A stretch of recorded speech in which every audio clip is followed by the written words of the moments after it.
Hey, hey, hey, Fit Mama. Jen Oliver here, your host of the Fit Mama podcast. This is the work in to your workout. Hey, Fit Mama, and welcome to the Fit Mama Sex Series. I have had so many inquiries, so many questions, so many comments, so much feedback on talking about sex and talking about connecting with your partner, man, woman, wife, husband, whoever it is, in a more intimate way. And I didn't really realize how much this would capture attention. I guess I could have known. But at the same time, I'm realizing how little this is actually talked about, especially in post-baby, getting back into it, right? How long did you wait? How did it feel when you started having sex again? Did you feel sexy? How long were you not feeling like you wanted to be intimate? I mean, after we have a baby, we have a lot of healing to do, and there's a lot of possibly pain, trauma, stitches, surgery, recovery, whatever could be going down for you and your body. There is no right or wrong, Fit Mama. And this is where I really, really want to encourage you to start listening even more intently to your own body, because your body is speaking to you. Your body is wanting to communicate with you all day, all night. Well, maybe all night you're sleeping. So it's communicating with you by letting you sleep and you disconnecting in a way so you can recharge, right? Going to sleep is like plugging in our phone. We're recharging it so that we can use it for another day. And that's kind of like our body. And sleep is one of those things that we really lose out on as new parents. And there's a lot of consequences to lack of sleep. And I mean a lot of consequences. So you can go ahead and do some research on what lack of sleep can do. But ultimately, just to give you a bit of a visual, we know science has shown us that when you're tired, when you're exhausted, when you haven't had enough sleep, and what that number is may be different for everybody, but when you're running on really low levels of sleep, like you're waking up every couple hours, you're hardly sleeping, and maybe you're having insomnia when you are able to sleep, because that happens to a lot of new moms I talk to and work with. What happens is you're very impaired. In your waking hours, you are very, very impaired.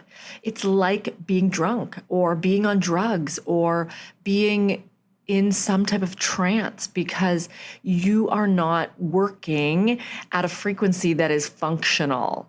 So ask yourself what that looks like to you, because again, that looks different for everybody. Many people function quite highly, even on very little sleep. But it doesn't mean that it's working for you, and it will ultimately mean that at some level of your body, there's breakdown going on, whether it's being just inflammation in your body, whether it's your brain is working a little bit at a slower capacity, right? We've heard of mom brain.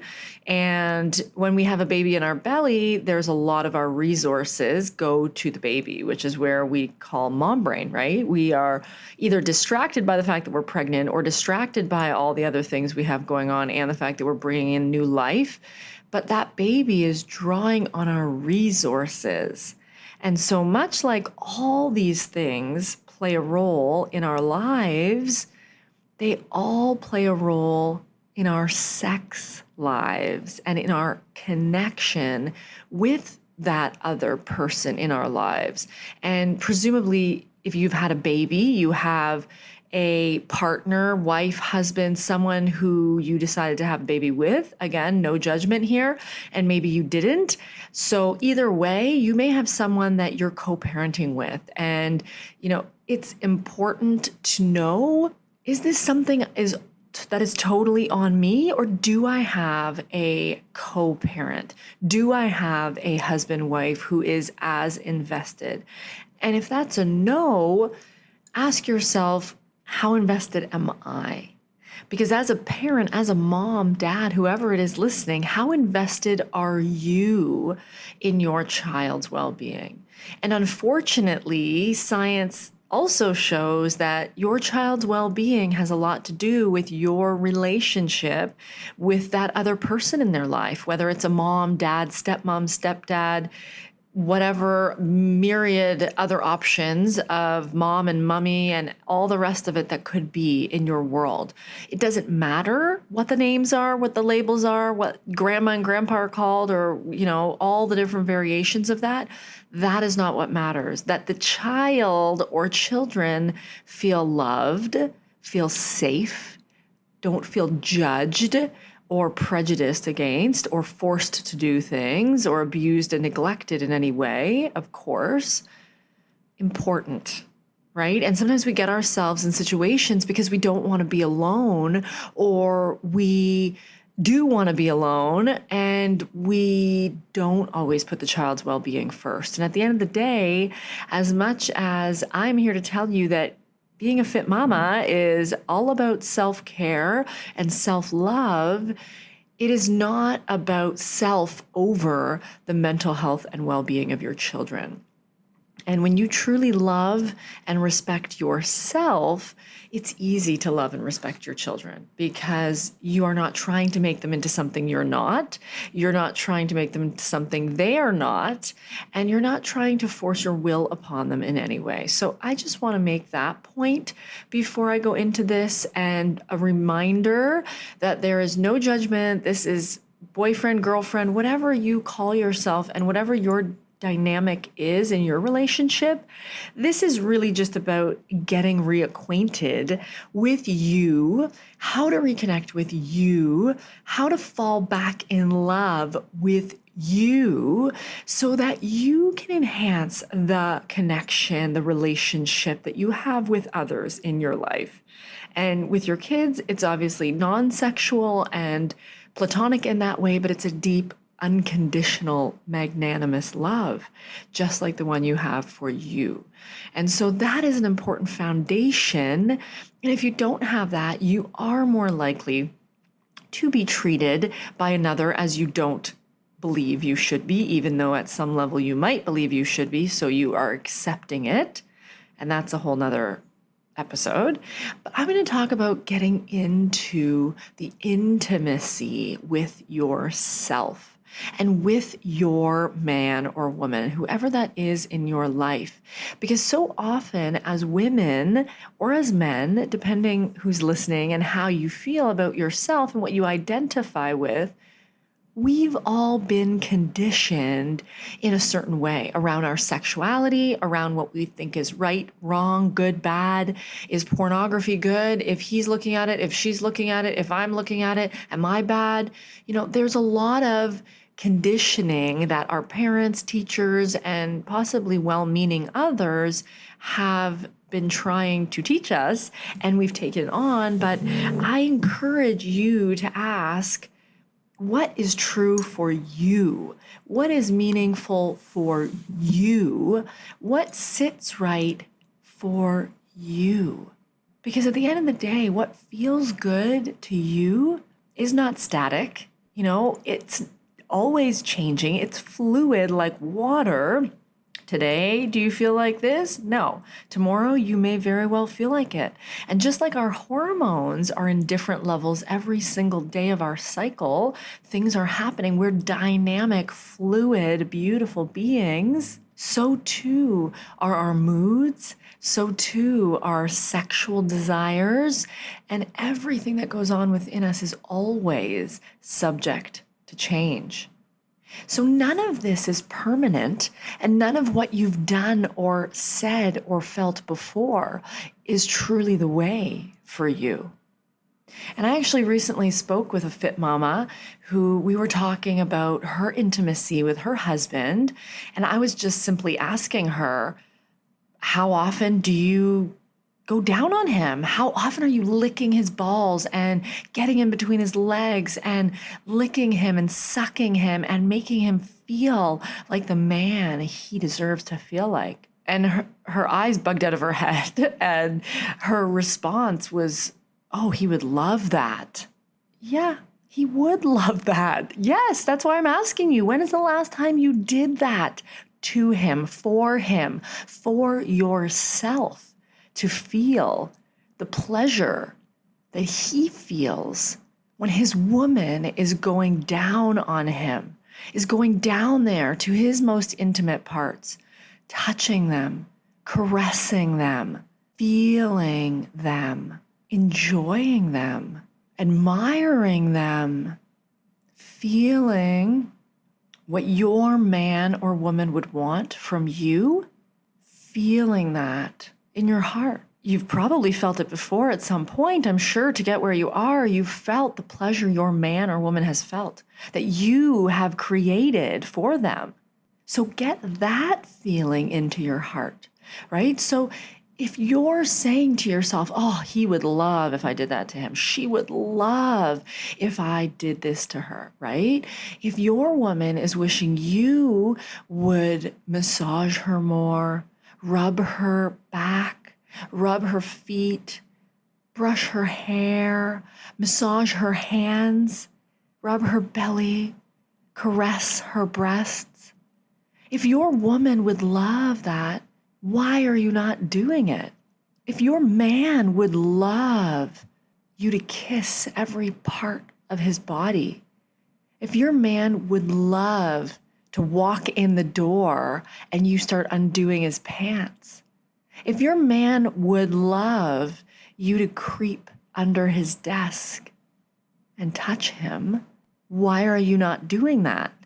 And something I started to do with my husband many, many years ago now, and I think it was based on the fact that I know he did this already to me. He is so truly thoughtful, and I'm so grateful for my husband and some of the ways he thinks of me that I don't even think of him, and he's a role model to me. But I know that one of the things he has said to himself for longer than I know, and one of the things I adopted, was asking this when I wake up in the morning. This question. One of the things I always say when I wake up in the morning is thank you for this day that will never come again. And I say that same thing before I go to bed. Thank you for this day that will never come again. And I got that from the beautiful and wise Caroline Myss. If you don't know Caroline Myss, I'm going to link to her in the show notes, because Caroline Myss is a true, beautiful role model. And her name is spelt a little bit differently than it sounds. So it's a little different. So I'm going to link it. So check the show notes out for Caroline Myss. Anyway, she is all about really appreciation and gratitude. And she's a beautiful woman, and I really, really admire her. And so she taught me this idea that this day will never come again. So I started to say thank you out loud with my voice every single day, morning and night, to thank God, the universe, the angels, the stars, the sky, whatever. Thank you, God, for this day that will never come again. So I started saying that. That's a little aside just to remind you. But the second thing I've started to do, and this is with respect to my man, is saying, how can I honor him today? How can I honor him today? And I've also started saying this for my kids. How can I honor them today? And I want to define this idea of honoring today, because my husband and I actually say this quite often. And we say this with respect to the kids. We go, how are we honoring them? Or how can we honor them? Or in this moment when we want to do this and they want to do this, or they want this and we want that, how can we honor them?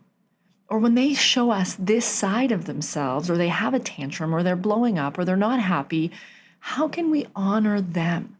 How can we put ourselves in their shoes just for a few moments, maybe longer, to really feel what they feel? So your man or your woman, how do they want to feel? How do they want to feel at the end of a long day? How do they want to feel to start a new day?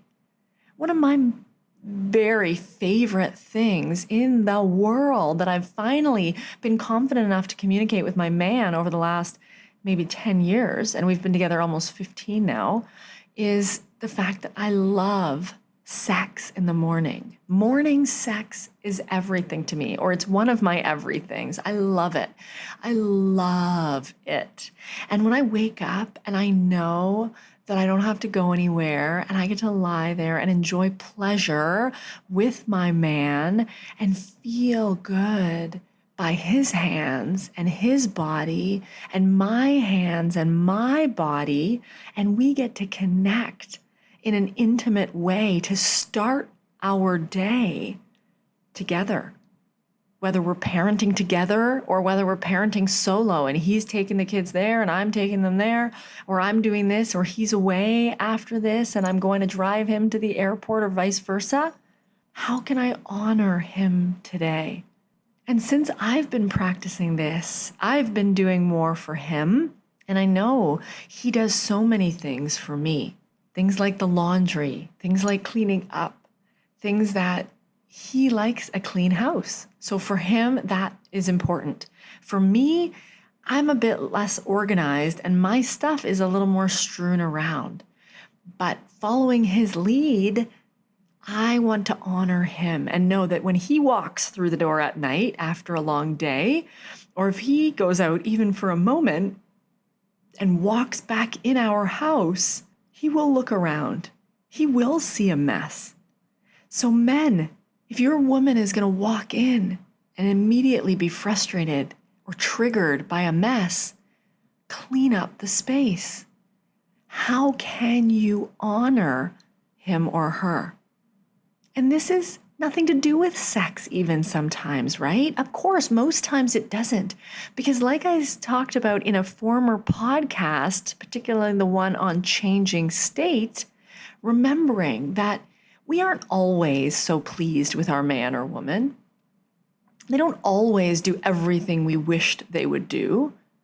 How can we change our state of mind or state of being to not hold that over them in each and every moment, to not nag them in each and every moment, to separate ourselves from if they didn't honor us? Because there needs to be a certain amount of separation. Because your man, your woman is probably honoring you in a few different ways. Maybe they make you coffee. Maybe they bring you coffee. Maybe they buy you lunch. Maybe they drive you here or there. Maybe they wash or bathe the kids. Maybe they wash or bathe the house. Maybe they wash or bathe or walk the pet. What else do they do to show you their love? Maybe they're building a new bathroom or renovating the sink. Maybe they're drywalling your garage or building a pool or deck for you. Your man or woman may show you their love in a different way. So separate yourself from how things should be, how they should honor you, and honor them anyway. Ask them, how can I honor you? Explain to them what you mean by that. How can I make you feel good? And if they say, lick me, suck me, taste me, tell me you want me, how can you honor that? Maybe there's work that needs to be done in changing state, right? Go back to that episode. I talk about 3 very important pieces that will help you change state, to get out of your head and into the moment. Because I guarantee you, Fit Mama, you will not, and I repeat, you will not orgasm if you are not fully present, if your head is elsewhere, if it's stuck in that cloud of frustration, of anger, of resentment, of rage, of what's not good enough, of maybe comparing, competing, holding a grudge. Where can you get out of your head and into your heart and ask yourself, what would he love me to do for him? What would she love me to do for her? How can I show them my love, my adoration, how much I respect him, how much I love him, how much I care for her, how much I want her. And once we let those guards down, we get less defensive, and they get less defensive, and they get in the mood, and we get more in the mood, and then the magic can begin. So let go, Fit Mama. Let go. Let go of what you thought it had to look like. Let go of the fact that when you do this or do that, this thought comes up that it's wrong or bad, or you're bad at it, or it doesn't feel good, or it does feel good and it's wrong. Let go and get into your heart, get into your body. Allow yourself to feel pleasure. That's the hardest part, to be honest, is letting down all those barriers to actually open yourself up to spreading your legs or getting into a position that maybe doesn't flatter you in every way that you thought you needed to be flattered, but it can feel good anyway. Giving pleasure, much like giving charity, giving back, donating cans, donating to charities all around the world of your time, energy, and money, giving blowjobs, giving oral sex, allowing yourself to talk about pornography or anal sex, allowing yourself to talk about licking balls and grooming and taking care of your body so it is available for someone to touch it. And when you dress up, you feel simply marvelous in your own body. And you're ready to accept pleasure from your man, your woman, that one person that desires you right now. Go send them a text message, a sext message about how much you desire them, how much you can't wait to see them tonight, how much you want to wake up to their touch in the morning. Give it a shot. Can't wait to open up more of this conversation. This is going to be a multi-series on sex over the holidays to get you a little bit more back up and running in your own sex life with your special person. Have a great day, Fit Mama. Namaste.